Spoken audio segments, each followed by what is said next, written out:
Once your unit has been installed and the electric connected in accordance with your operations manual, the electronic control located on the condensing unit grill will illuminate with the current cabinet temperature.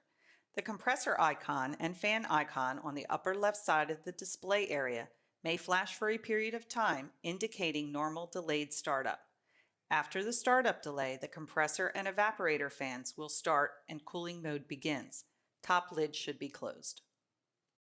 Allow sufficient time for your cabinet to reach an ideal operating temperature of 38 to 40 degrees Fahrenheit before placing any product inside. The control will cycle the compressor on and off determined by the set point and differential pre-programmed by the factory. To check the set point, press and hold the red set button. You will see 36 degrees flash. That is your set point. With the differential set at 4 degrees, the compressor will cycle off at 36 degrees and come back on at 40 degrees.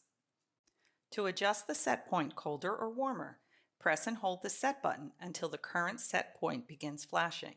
Release the set button. Press the up or down arrows to adjust the new set point value. Press and release the set button to lock in the new set point. If the compressor and fans do not come on after normal delayed startup and you see an error code in the display area, there may be a loose wiring connection that could have occurred during transit.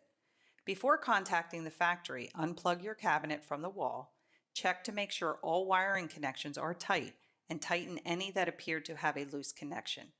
Plug your cabinet back in and recheck. If your unit still fails to start, contact the factory. For complete instructions on operating and troubleshooting the electronic control, see our video on electronic control display and operation.